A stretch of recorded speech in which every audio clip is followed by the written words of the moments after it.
I see a lot of people around me when they get fail in something, or when they are not able to get success in something, they feel that they suck. But that's not the reality. You don't suck. You as a person don't suck. You suck at that skill. You suck at a skill. Hello everyone, I hope you all are doing good. Lockdown has affected us all a lot, in a positive way or in a negative way. It has affected us. And due to this lockdown issues, people are isolated now in their homes. Yes, the countries have started releasing their lockdowns, people have started coming to go outside, but still there is a lot of isolation that is there right now in people's life, which have actually led them to the depression. In today's video, we are going to talk about the 5 ways which can actually crush your depression. Yes, it will not totally remove it, but it will help you out to overcome it. To actually move one step higher to cure it. So let's go ahead with the video. So one of the habits that can actually help you out to cure depression is exercise. I know it sounds very normal, everybody recommends it, but it actually works. I remember that in the past when I used to feel depressed or sad, one thing I always used to do is I used to go outside and have a 30 to 40 minutes walk. When we say exercise, it doesn't mean you have to lift a lot of heavy weights, you have to do a very core strengthening exercise. The core belief, the ideology behind this is that you have to make your body move. You have to make your heart pump. You have to connect yourself with the nature, because you are yourself a nature, and it's a necessity to connect with the nature. American Psychiatric Association has also scientifically proven it. Like the people who are regularly indulged in exercises doesn't face depression at a deep level. So if you're facing a depression, or if you're sad or depressed at any point of time, just take a walk outside for 30 to 45 minutes and it will help you a lot. The second habit that you can build to crush the depression is priming your brain. People don't understand that emotions are totally interrelated. Emotions come from motion. So the way you move is the way you are gonna feel. That's true. The Tony Robbins said that he takes 10 minutes out of a day to prime his brain. That actually defines the whole direction of his day. No matter how he's feeling, that 10 minutes actually energizes him and makes him fulfill his purpose. So now what you can do in that 10 minutes of prime. So for 3 minutes, what you can do is you can do deep breathing exercises, deep breathing, deep pumping exercises. For the other 3 minutes, what you have to do is you have to write things that you are grateful about. What are the things that you are grateful about? What is something that you are grateful about yesterday? What is something that you are grateful right now or for today? And in the last 3 minutes, what you can do is prayer. When you pray, when you are grateful, when you pray for something good, you're not in a depressing mood. You can never be sad when you pray. You can never be sad when you are grateful. So second habit is priming your brain. The third habit that we can build is the habit of reading. Yes, it is also something that is not new, I'm telling to you. It's very common, everybody tells about it, that we should read, and yes, we should read. On a normal basis, I pick up some random books, some random self-help books that actually helps me to feel better about myself, or that helps me to find some direction about my life. How should I move ahead? How should I live my life? But not specifically self-help books. There are other books too. You can actually choose any novel, fiction, whatever you like. Books helps you to feel good.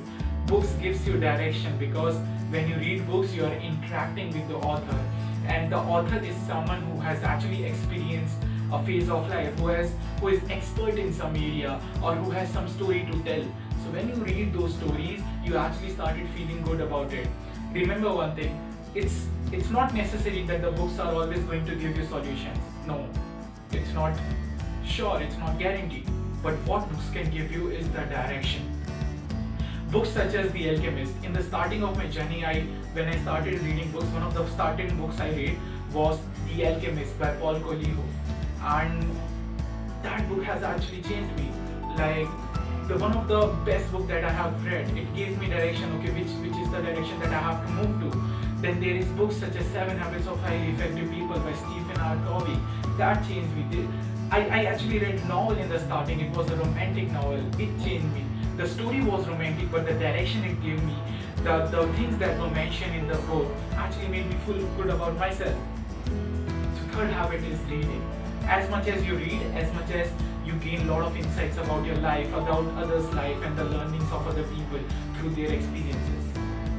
The fourth habit that can help you to crush your depression is eating healthy.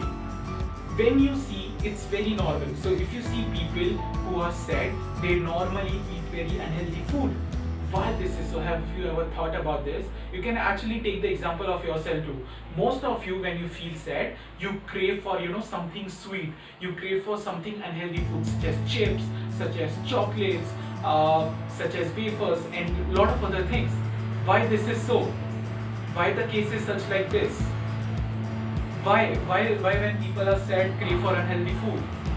The major reason behind this is that when people are sad and depressed, they feel that they are unworthy. They are not worthy to eat good. They don't deserve to eat good.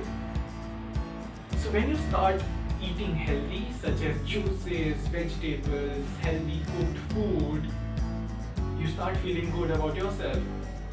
For me, when I started eating healthy, it started cooling me from inside. It started making me feel good from inside.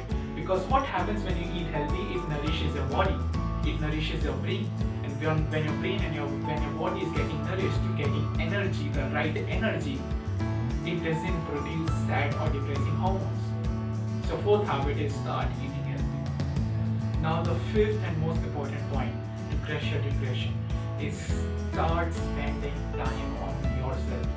One of the most successful people, one of the most happy people that I've seen, they spend most of their time on developing themselves, working on themselves, getting comfortable with their skin. You need to get comfortable with their skin. When I see people around me, I see that people are not comfortable who they are. And legit, I want you to ask this question to yourself. Who are you when you don't have any title? This society has given us a lot of titles. For example, if you're working in a company, you are an employee. If you are doing a business, you are a businessman. If you are an influencer, you are an influencer. If you make videos, you are a YouTuber. If you do some work from woods, you are a carpenter. Some such thing like that. The world has given us title. The society has given us title. But who you are when you have no title? Who you are when you're not a senior manager, but you are just a normal human being? Who you are at that point of time? I want you to ask this question to yourself. One of the best things about myself is I'm an introvert. And one of the best things about introvert is that somehow they are comfortable with who they are, because they don't interact much with others, and most of the time they live with their own thoughts. So somehow they are some point of time, like, they are comfortable with who they are. So work on yourself. You need to get comfortable. The self-love is so much important here. You need to love who you are rather than who your society wants to be like. So love who you are. Start working on yourself. I hope you get connected to the 5 habits that I mentioned. It's not something new I mentioned. I am pretty sure that you have learned about these habits before also, but the only thing that made a difference is you have not implemented. I really hope that you start implementing it and start working on yourself. The last question that I want to ask is, what kind of thoughts you have when you are alone? You need to look at those thoughts. Are you blaming yourself for something, or are you loving yourself for something? Are you moving towards self-love, or are you moving towards self-hate? If you're moving towards self-hate, your state is not going to get changed or improved. But if you're moving towards self-love, it's going to get improved for sure. So ask this question to yourself. Just observe yourself, how you are when you're alone. I see a lot of people around me, when they get fail in something, or when they are not able to get success in something, they feel that they suck. But that's not the reality. You don't suck. You as a person don't suck. You suck at that skill. You suck at a skill. So if you are a video creator and you are not able to make good videos, you suck at video creation skill. But you don't suck as a person. We have to start understanding this. I hope this video has given you some insights and learning and helped you in a better way. With this, your brother Priyansh Agarwal checking out.